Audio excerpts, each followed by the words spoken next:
আজকের খেলাধুলার খবর। বাংলাদেশে এসে পৌঁছেছেন টাইগারদের নতুন কোচ। বাংলাদেশ দলের সাবেক spin bowling coach Rangana Herath নতুন করে চুক্তি নবায়ন করেননি, যে কারণে বেশ কিছুদিন ধরেই শূন্য ছিল টাইগারদের স্পিন বোলিং কোচের পদ।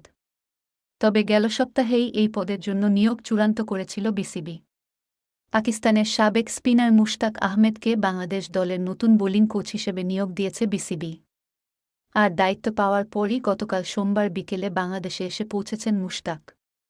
আসন্ন জিম্বাবুয়ের বিপক্ষে টি-20 সিরিজ দিয়েই নিজের অভিযান শুরু করবেন সাবেক তারকা লেগ স্পিনার।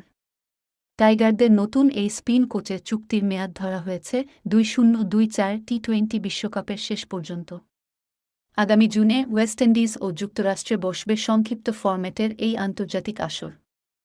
এর আগে 5-3 বছর বয়সী সাবেক এই পাকিস্তানি তারকা বেশ কয়েকটি জাতীয় দলের স্পিন বিভাগ সামলেছেন। 2008-14 ইংল্যান্ড, 2018-19 ওয়েস্ট ইন্ডিজ ও 2020-22 পাকিস্তান জাতীয় দলের স্পিন কোচ ছিলেন মুশতাক আহমেদ। এছাড়া 2014-16 সময়কালে তিনি বোলিং পরামর্শক ছিলেন পাকিস্তানের। বিসিবির দেয়া বিজ্ঞপ্তিতে মুশতাক আহমেদ বলেন, বাংলাদেশ দলের স্পিন বোলিং কোচ হওয়া আমার জন্য অনেক বেশি সম্মানের। আমি আমার দায়িত্ব পালনের দিকে পুরো মনোযোগ দিচ্ছি এবং অর্জিত অভিজ্ঞতা ক্রিকেটারদের মধ্যে ছড়িয়ে দিতে চাই।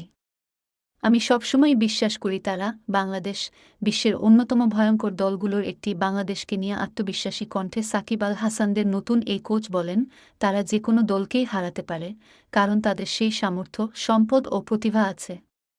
আমি চেষ্টা করব আমার এই বিশ্বাসটাই তাদের মাঝেও ছড়িয়ে দিতে। বাংলাদেশের সঙ্গে কাজ করার সুযোগ পেয়ে আমি বেশ রোমাঞ্চিত। উল্লেখ্য, 1992 সালে পাকিস্তানের একমাত্র ওয়ানডে বিশ্বকাপ জয়ের অন্যতম নায়ক মুশতাক আহমেদ। আন্তর্জাতিক ক্রিকেটে 1-4 ওয়ানডে খেলে তার শিকার 1-6 উইকেট। এছাড়া 5-2 টেস্ট খেলে এই লেগ স্পিনার 1-8-5 উইকেট নিয়েছেন।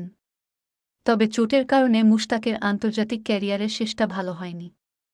এরপরও অবশ্য প্রথম শ্রেণীর ক্রিকেটে নিজের সামর্থ্য দেখিয়ে গিয়েছিলেন মুশতাক। প্রথম শ্রেণীর ক্রিকেটে 309 ম্যাচ খেলে তার উইকেট 1407টি। ইনিংসে 4 উইকেট নিয়েছেন 104 বার, ম্যাচে 10 উইকেট 32 বার।